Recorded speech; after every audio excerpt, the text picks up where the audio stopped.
രാഹുൽ ഈശ്വറിനെ കുറിച്ച് മൈത്രേയൻ പറയുന്നത് വളരെ ശരിയാണെന്നാണ് എനിക്ക് തോന്നിയത്. ഇത്രയും മാത്രമാണ് അറിവുള്ള ആൾക്കാർ, ചുറ്റിനുമുള്ള ആൾക്കാരൊന്നും അറിവില്ലാത്തവരാണ് എന്നുള്ളൊരു വാദം രാഹുൽ ഈശ്വർ മുന്നോട്ട് വയ്ക്കുന്നുണ്ട്.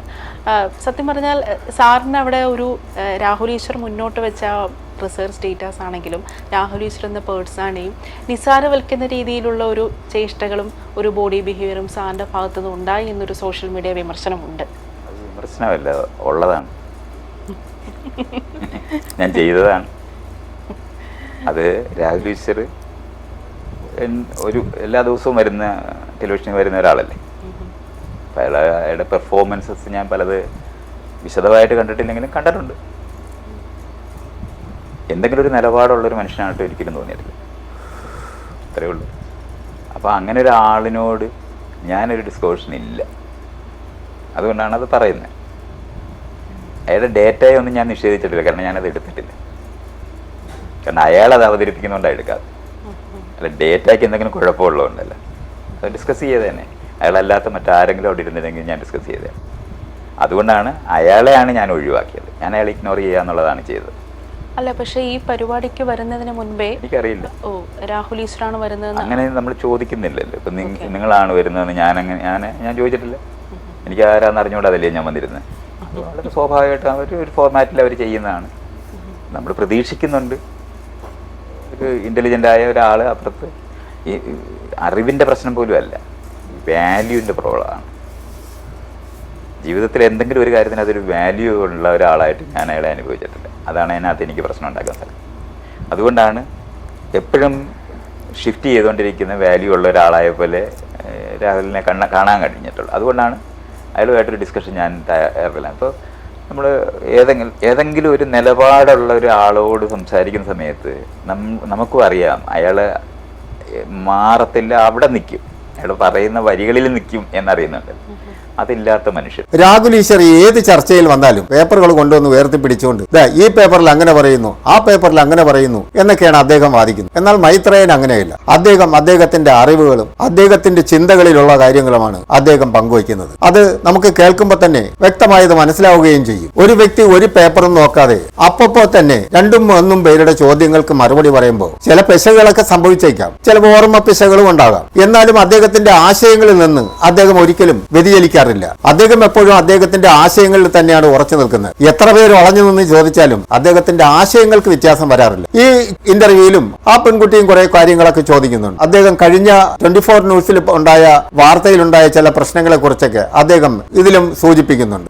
രാഹുൽ ഈശ്വറിനെ സംബന്ധിച്ചിടത്തോളം രാഹുൽ ഈശ്വർ പല ചർച്ചയിൽ വരുമ്പോഴും ആരെങ്കിലും അദ്ദേഹത്തോട് ശക്തമായ രീതിയിൽ എതിർപ്പുകൾ പ്രകടിപ്പിച്ചു കഴിഞ്ഞാൽ അത് നിങ്ങൾ പറഞ്ഞതിൽ കുറെ ശരിയൊക്കെ ഉണ്ട് എന്ന് പറഞ്ഞ് അദ്ദേഹം ഒഴിഞ്ഞു മാറി രക്ഷപ്പെടാനുള്ള ശ്രമം നടത്താറുണ്ട്. എന്നാൽ മൈത്രേയൻ ഒരിക്കലും അങ്ങനെ ചെയ്യാറില്ല. എത്ര പേര് ചോദിച്ചാലും അദ്ദേഹത്തിന്റെ നിലപാടുകളിൽ തന്നെ ഉറച്ചു നിൽക്കും. ചിലപ്പോൾ പറയുന്നതിൽ ചില പിശകുകളൊക്കെ സംഭവിക്കുകയാണെങ്കിലും അദ്ദേഹത്തിന്റെ ആശയത്തിന് ഒരു മാറ്റവും വരാറില്ല.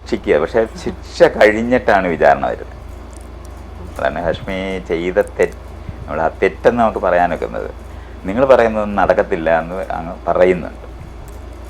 അപ്പോൾ പിന്നെ ഡിസ്കഷൻ ഇല്ലല്ലോ. കാരണം അയാൾ നിലപാടെടുത്തിട്ടുണ്ട്. അത് തെറ്റാണെന്ന് ഞാൻ പറയുന്നില്ല. കാരണം ഇപ്പോൾ വാദിക്കുന്ന രണ്ട് വക്കീലന്മാരുടെ പോയിന്റിലാണ് ഞാനും ഹാഷ്മിയും നിൽക്കുന്നെങ്കിൽ ഹാഷ്മിക്ക് ഞാൻ പറയുന്നത് സമ്മതിച്ചു കഴിഞ്ഞാൽ പിന്നെ വാദിക്കാകത്തില്ല. ഏതൊരു ഭാഗം വക്കീൽ നിങ്ങൾ പറയുന്നതിനകത്ത് ന്യായമുണ്ട് എന്നൊരു വക്കീൽ പറഞ്ഞു കഴിഞ്ഞാൽ പിന്നെ കഥ കഴിഞ്ഞല്ലോ. അപ്പോൾ സ്വാഭാവികമായിട്ട് അയാൾ മറുവശത്ത് നിൽക്കാൻ ബാധ്യത വരും.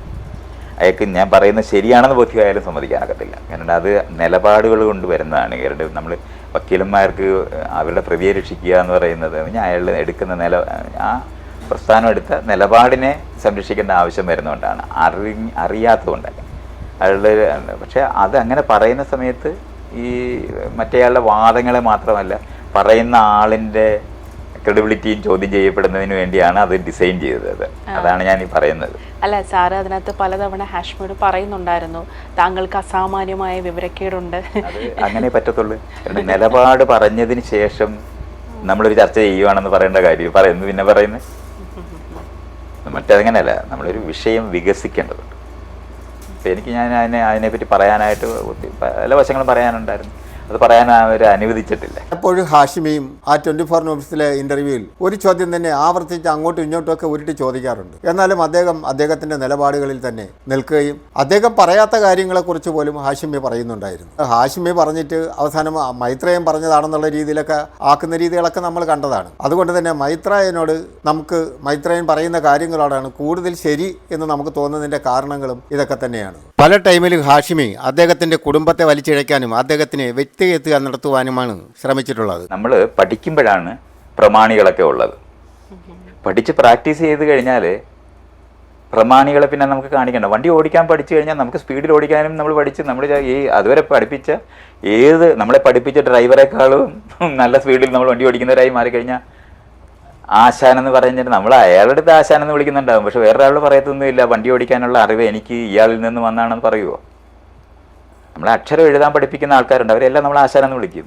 പക്ഷെ സാഹിത്യം എഴുതി കവിത എഴുതുന്ന ഒരാൾ ഈ ആശാൻ പഠിപ്പിച്ച അക്ഷരമാണ് ഞാൻ എഴുതി വയ്ക്കുന്നതെന്ന് പറയുമോ? അങ്ങനെയില്ല. അതവിടെയാണ് ഞാൻ അതിൻ്റെ വ്യത്യാസം വരുന്നത്.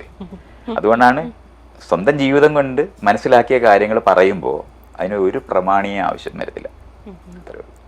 സാർ, ഇപ്പോൾ കഞ്ചാവിനെ മയക്കുമരുന്നിനെ കുറിച്ച് സാറ് മുന്നോട്ട് വെച്ച മയക്കുമരുന്നും ഉപയോഗിക്കാൻ സാധിക്കുന്നത് ആ ഒരു പ്രോസസ്സ് എങ്ങനെയാണെന്ന് വേണമെന്നാണ്, അതിൻ്റെ ഒരു എക്സിക്യൂഷൻ എങ്ങനെയാണ് ആയിരിക്കണമെന്നാണ് സാർ പറയുന്നത്. മദ്യം ഇപ്പം എങ്ങനെയാണ് കൊടുക്കുന്നത്? അല്ല സാർ, ഇപ്പോൾ മദ്യം എങ്ങനെയാണ് കൊടുക്കുന്നത്? ഔട്ട്ലെറ്റ് വഴിയാണ് കൊടുക്കുന്നത്. അത്രേ ഉള്ളൂ, സിമ്പിൾ. ഇത് കഴിഞ്ഞ് നിങ്ങളുടെ ചോദ്യത്തിന് ഇത്രയും വിശദീകരിച്ച് നിങ്ങൾ ചോദിക്കുമ്പോൾ മദ്യം മയക്കുമരുന്നിലൊന്നാണ്.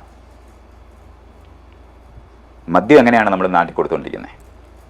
നിക്കോട്ടിൻ ഏറ്റവും അഡിക്റ്റീവായ സാധനമാണ്. സിഗരറ്റ് എങ്ങനെ ഇപ്പോൾ കൊടുത്തുകൊണ്ടിരിക്കുന്നത്?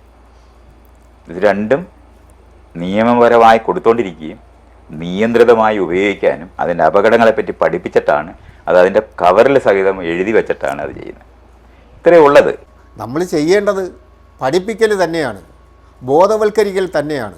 ഇപ്പം നമ്മൾ മദ്യത്തിനെതിരെ ഇപ്പോൾ നമ്മുടെ നാട്ടിൽ ചില മതവിഭാഗക്കാരുടെ പള്ളികളിൽ ഈ മദ്യത്തിനെതിരെ ശക്തമായ ബോധവൽക്കരണം നടക്കുന്നുണ്ട്. ആ പള്ളികളിൽ പോകുന്നവർ ഒരുപാട് പേര് ഈ മദ്യത്തിൽ നിന്ന് മാറി നിൽക്കുന്നുണ്ടെന്നുള്ളത് 100% ഒരു സത്യമാണ്. 100 പേര് ആ വിശ്വാസത്തിലേക്ക് പോകുന്നുണ്ടെങ്കിൽ ചിലപ്പോൾ 10-20 പേരെ ഉണ്ടാവുകയുള്ളൂ. 80 പേരും മാറി നിൽക്കുന്നുണ്ട് അതിൽ നിന്ന്. ആ ബോധവൽക്കരിക്കലാണ്. അതുപോലെ തന്നെ നമ്മൾ കുട്ടിക്കാലത്ത് മുതലേ കുഞ്ഞുനാളിൽ മുതലേ ട്രാഫിക്കിനെ കുറിച്ച് നമ്മുടെ നാട്ടിലൊരു ബോധമില്ല. ഒന്നും നമ്മുടെ നാട്ടിൽ പഠിപ്പിക്കുന്നില്ല. ഒന്നിൻ്റെ ദോഷവശങ്ങൾ പഠിപ്പിക്കുന്നില്ല. എല്ലാം ഉപയോഗിക്കാൻ മാത്രമേ പഠിപ്പിക്കുന്നുള്ളൂ. അതാണ് ഇതിൻ്റെ പ്രശ്നങ്ങൾ. വാഹനം ഓടിക്കാൻ പഠിപ്പിക്കുന്ന കുട്ടികളെ കുഞ്ഞുനാളിലെ മുതലേ വാഹനത്തിൻ്റെ സിഗ്നലുകളും റോഡ് മുറിച്ച് കടക്കേണ്ടത് എങ്ങനെയൊന്നും ഒന്നും പഠിപ്പിക്കുന്നില്ല. ഇത് തന്നെയാണ് ഇതിൻ്റെ ബേസിക്കായിട്ടുള്ള കാരണങ്ങൾ. എല്ലാത്തിനെക്കുറിച്ചും അതിനെ ബോധവൽക്കരിച്ച് അത് ഉപയോഗിക്കാൻ പഠിപ്പിക്കുക എന്നുള്ളത് തന്നെയാണ് സത്യം.